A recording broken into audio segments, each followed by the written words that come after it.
What happens when the role that made you famous also becomes the shadow that haunts your every step? Heo Seong-tae, once celebrated for his chilling performance in Squid Game, now lives a reality more unsettling than fiction. Behind the applause and flashing cameras lies a story of torment, obsession, and a fame that spiraled out of control. Join Red Carpet Revealed as we uncover the shocking truth behind the spotlight, a truth Heo Seong-tae could no longer hide. The entire world was watching. As Squid Game surged to the top of global streaming charts, one character stood out in terrifying clarity: Jang Deok-soo, the menacing gangster whose unpredictable violence left viewers breathless.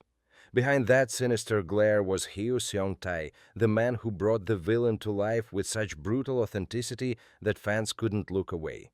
But as the world applauded his performance, no one realized the toll it was taking not just on his career, but on his very soul. What looked like the breakthrough of a lifetime soon spiraled into something far darker. Long before the chilling glint of Deok-soo's eyes appeared on screens, Heo Seong-tae was just another office worker in Seoul. A graduate of Busan National University, he majored in Russian language and worked diligently in the international marketing team of LG Electronics. Later, he made a name for himself in the maritime industry, earning the moniker King of TV Sales for his charisma on corporate broadcasts. Acting was never in the picture until one fateful night. With a drink in hand and the TV playing in the background, Heo caught a glimpse of an advertisement for Miracle Audition, a reality show for aspiring actors. On a whim, he applied. With no formal training, no experience, and no connections, he entered a world that would change his life forever. Shockingly, he placed fifth, but it was a judge's passing compliment that truly changed his path. I only continued because they praised me, Heo later admitted. If even one judge had told me I wasn't good, I would have quit right there. Heo's slow but steady climb through Korea's entertainment industry was built on sheer determination. He mimicked performances from comedy sketches, studied actors on screen, and took every small role he could find. Villains became his specialty. Dark, dangerous, unpredictable men, the kind no one wanted to meet in real life, became his artistic domain. Then came the role of a lifetime Jang Deok-soo. Squid Game wasn't just another series, it was a cultural explosion, a blood-soaked parable of desperation and survival that captivated hundreds of millions across the globe. As Deok-soo, Heo was terrifying, ruthless, animalistic, but also deeply human. I was drawn to his flaws, Heo said. He wasn't invincible, he was desperate, a cornered animal. I wanted to show that. Audiences couldn't get enough. Critics hailed his performance. Doors flung open. His name, once unfamiliar, became instantly recognizable. But fame, Heo would learn, has its own sinister game. The invisible collapse. The acclaim was intoxicating but fleeting. Behind the scenes, Heo's mental health began to crumble. The character he had so fully embodied started to haunt him. The exposure, the public scrutiny, the expectations, they were suffocating. In a shocking revelation during a press conference for his drama Bloody Heart, Heo confessed what few had known. After Squid Game, I developed social anxiety disorder, he said. I couldn't perform, I couldn't even film my first scene properly.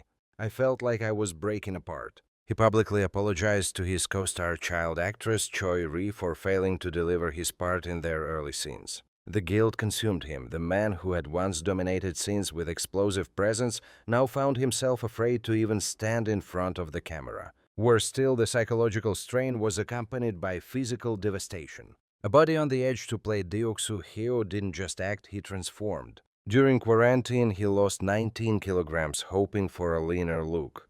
But when director Hwang Dong-hyuk saw him, he was stunned. "Why did you lose so much weight?" he asked. Deok-soo was supposed to be a physically imposing brute, not a man with hollowed cheeks and narrow shoulders. Panicked, Heo began a frantic bulking regime. Over the next month and a half, he gained 19 kilograms back. The effort was superhuman. The consequences were catastrophic. My health visibly deteriorated, he recalled. My calf muscles disappeared.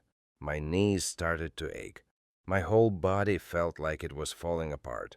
He was vomiting on set during physically demanding scenes like the brutal tug of war and the infamous glass bridge scene. Though only 1.5 meters off the ground in real life, it triggered his fear of heights so severely that it left him trembling. But inside Heo was changing. People looked at me and only saw Deok-soo, he once said in an interview. They forgot there was a person behind the performance. Heo tried to step away from the shadows, taking roles that required vulnerability, emotion, and quiet restraint, but the industry was quick to pigeonhole him. One casting director reportedly told him, "We love you, but we need someone less frightening." The man who had proven himself as a world-class actor was now trapped by the success that once elevated him. The isolation of sudden fame. Beyond the professional limitations, the emotional toll of Squid Game's global success grew heavier with each passing month. Heo, who had once walked the streets unnoticed, now found himself constantly approached, not always with kindness. Online forums were filled with obsessive discussions about his character, sometimes blurring fiction and reality. Messages arrived at all hours, some praising, others disturbingly aggressive.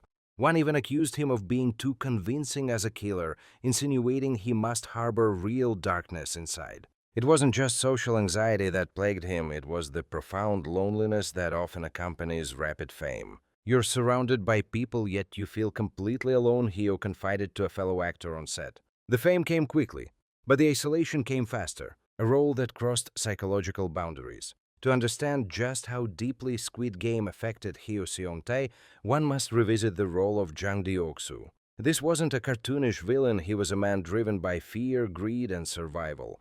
To portray such a character convincingly, Heo had to dive into the darkest corners of human emotion. He studied criminal behavior, he observed prisoners. He spent weeks practicing explosive reactions in isolation to mimic Deok-soo's unpredictability.